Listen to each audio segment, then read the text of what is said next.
Halo teman-teman semuanya, semoga semua selalu dalam keadaan sehat walafiat. Hari ini saya mau berbagi 10 tips tentang bagaimana kita memelihara dogi.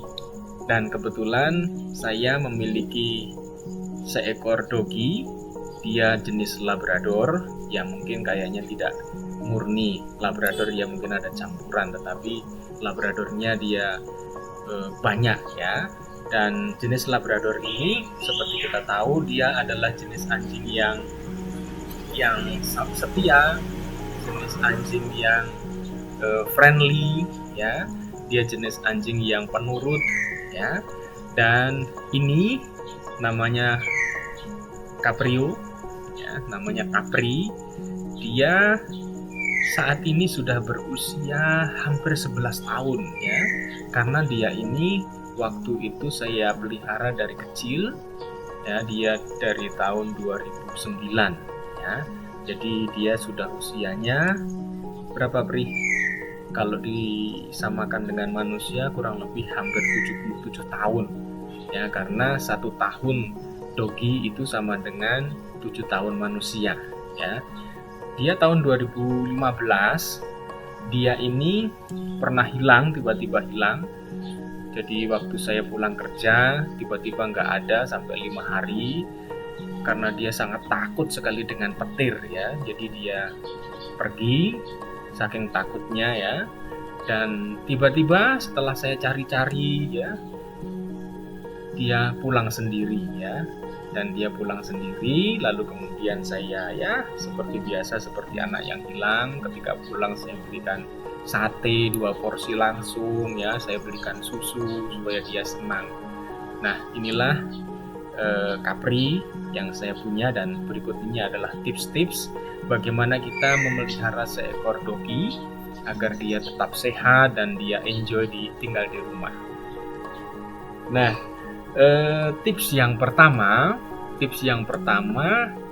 komitmen ya, komitmen untuk memelihara itu pertama-tama yang harus kita miliki. Karena memelihara seekor binatang itu kita harus komit apa? Komit memberi makanan ya, terus minuman yang baik, kesehatan yang baik, lalu apalagi ya, tempat yang baik ya. Ini kebetulan rumah saya ini memang halamannya cukup luas, jadi 10 meter kali berapa ya, 10 meter kali 4 meter halamannya. Dan itu saya kasih pagar ya, supaya apa? Supaya dia masih bisa main, dan itu pun juga masih ada garasi, dia bisa tidur di situ ya. Jadi dia lebih leluasa ya. Jadi ketika kita mau memelihara gitu, kita mesti memperhatikan ya bagaimana kita bisa komitmen. Karena dengan memiliki binatang itu pasti banyak kewajiban ya, banyak kewajiban yang harus dengan sukarela kita lakukan ya. Kewajibannya macam-macam, kasih makan kita, kalau kita seandainya harus pergi beberapa hari, kita juga harus titip di ya, entah titip teman atau titip di pet shop ya. Dan itu tentu juga biaya, karena punya dogi itu juga kita harus membiarkan biaya juga kesehatannya ya. Itu tips yang pertama. Nah, tips yang kedua itu pilihlah jenis dan fungsi anjing itu ya. Ada ratusan mungkin ribuan jenis anjing ya. Jadi mana yang kita suka ya, lalu kesesuaiannya seperti apa? Apakah kita memilih anjing yang bulunya lebat atau yang pendek seperti Capri ini ya, seperti Labrador ini. Jadi dia bulunya tidak terlalu panjang ya. Jadi juga tergantung fungsinya untuk apa ya. Apakah fungsinya untuk menjaga rumah, berarti butuh anjing yang besar ya. Tetapi apakah hanya untuk main-main ya, untuk main-main ya mungkin perlu yang kecil saja ya dan lucu ya. Kalau untuk jaga mestinya ya yang besar atau yang bertipe galak ya. Jadi seperti itu tipenya ya. Oke teman-teman semuanya, tips yang ketiga, tips ini juga sangat penting ya, yaitu peliharalah ketika dia usianya itu belum sampai 1 tahun ya. Nah menurut saya usia paling ideal untuk mengadopsi atau untuk memelihara seekor dogi itu adalah ketika dia usia 3 sampai 6 bulan ya. Jadi ketika dia usianya semakin tua itu semakin dia agak susah untuk ya kita ajarin ya untuk ngeblend sama kita sebagai pemiliknya. Jadi kalau ketika kita masih kecil, kita akan mudah untuk mengajak dia menuruti atau mengikuti apa yang kita mau ya. Itu tips yang ketiga. Nah berikutnya tips yang keempat ya. Tips yang keempat ini adalah berilah makan apa yang kita makan ya. Ini mungkin sedikit kontroversial ya. Jadi ada yang berpendapat anjing itu harus dikasih dog food, ada juga yang berpendapat seperti saya ini, ya udahlah makan apa yang kita makan saja ya. Jadi memang dari sejak kecil saya biasakan si Capri ini dia selalu makan apa yang saya makan. Bahkan dia makan durian, makan kelengkeng, makan salak, makan buah, segala macam buah ini dia sangat suka ya. Apa saja, apalagi buah-buah yang manis dia sangat suka ya. Juga sayuran ya. Jadi kalau kita kasih makan apa yang kita makan, seandainya kita anak kita atau siapapun yang makannya tidak habis, tidak kebuang, jadi tidak mubazir ya. Bahkan ketika kalau saya makan misalnya di rumah makan atau di restoran dan ada sisa-sisa tulang-tulang yang lunak ya, saya bawa pulang ya. Tetapi ada yang berpendapat ini harus dog food, mungkin lebih usianya lebih panjang ya. Enggak juga kali ya, karena saya pernah pelihara Dalmatian, Beagle, pernah pelihara Rottweiler bahkan ya, apalagi anjing kampung ya. Selalu dari sejak saya SMP itu selalu saya kasih makan apa yang saya makan ya. Bahkan usianya pun juga rata-rata di atas 10 tahun atau bahkan ada yang 15 tahun ya. Nah, berikutnya tips yang kelima, yaitu kita harus rutin memandikan dia ya. Harus rutin, karena bagaimanapun juga dia kena debu ya, pasti kotor ya. Dan juga kita melihat apakah ada kutunya ya, kita harus perhatikan itu. Nah kalau ini saya rutin memandikan dia ini paling sebulan 2 kali saja ya, karena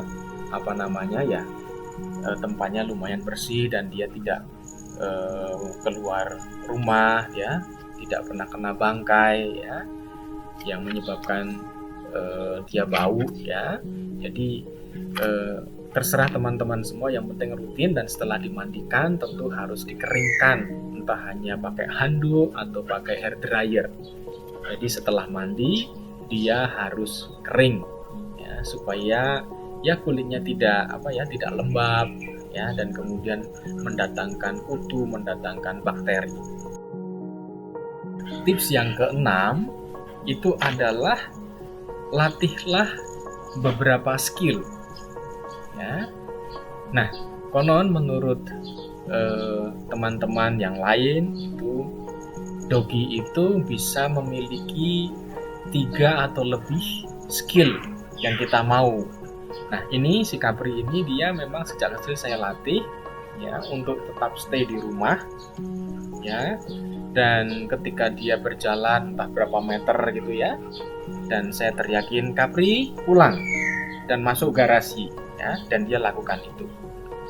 Kapri pulang, Kapri pulang, ayo. Shh. Ya, nah caranya ketika dia tidak mau menurut kita, nada kita agak tinggi ya, nada kita agak tinggi ya, jadi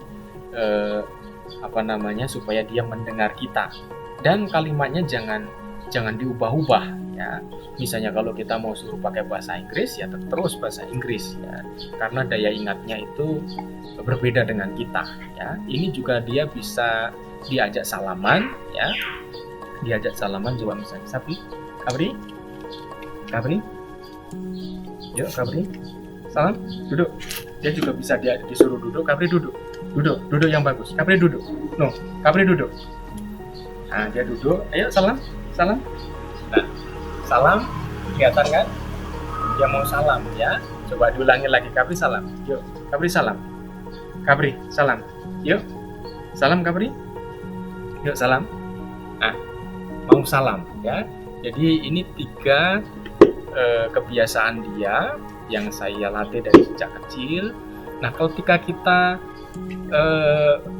mengajari dan anjing kita itu memiliki skill-skill tertentu, jadi kalau seandainya ada anak nangis karena ketakutan, kita ajak aja salaman ya. Diajak salaman, yuk mau salaman, terus kemudian dia ternyata dia menyenangkan dan anak ini nggak takut ya. Berdiri, iya. Teman semua, tips yang ke-7 itu adalah kita mesti sering dan rutin ngajak jalan-jalan ya. Jalan-jalan ini penting untuk menyehatkan fisiknya ya. Seperti kita manusia, kalau kita kurang olahraga tentu badan kita juga mudah capek ya. Demikian juga dengan seekor dogi ya. Jadi kita mesti sering mengajak jalan ya. Ini sebenarnya sudah lumayan sih ya halaman saya ini, cuman dia memang mesti harus sering diajak jalan-jalan ke tempat yang lebih luas lagi, entah ke kebun ya, entah kemanapun ya. Nah tips yang ke-8 ini adalah vaksin dan sterilisasi ya. Jadi kalau vaksin memang wajib ya teman-teman, supaya dia sehat, tidak ada rabies ya, dan lebih aman kalau dia sampai menggigit orang ya, kalau tetapi ini sejauh ini belum pernah ya, dan insya Allah jangan menggigit ya, ini memang friendly. Dan yang untuk steril memang ini kebetulan jantan ya, saya memang lebih suka pelihara jantan sejak kecil ya, dan ini kebetulan saya steril ya. Kenapa ya? Alasan saya setelah saya konsultasi sama dokter hewan ya, memang sih pro kontra ya, kok melanggar atau mengurangi hak dia untuk memiliki keturunan ya. Tetapi pertimbangan saya, kalau dia tidak disteril pasti dia lebih agresif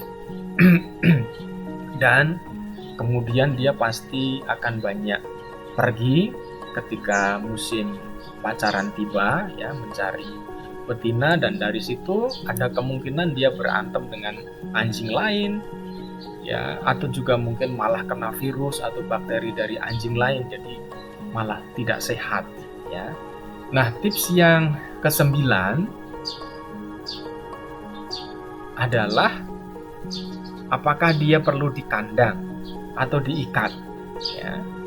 Saya termasuk golongan yang tidak suka binatang itu dikandang, dikurung ya.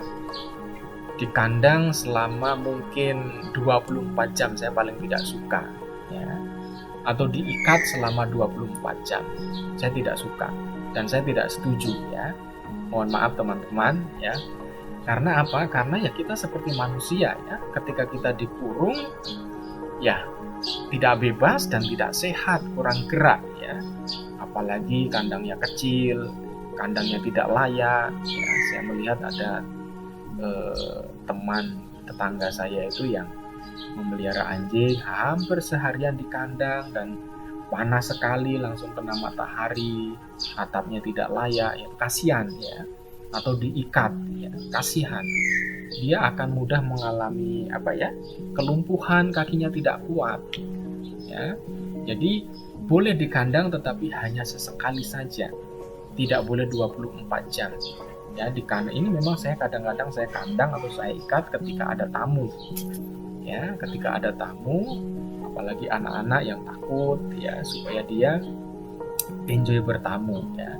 Jadi sekali lagi teman-teman, mohon maaf, saya tidak setuju dengan anjing di kandang ya, karena dia tidak bebas dan tentu tidak sehat ya. Lebih sehat kalau dia dilepaskan, rumah dikasih pagar supaya dia tidak pergi, tidak mengganggu orang ya.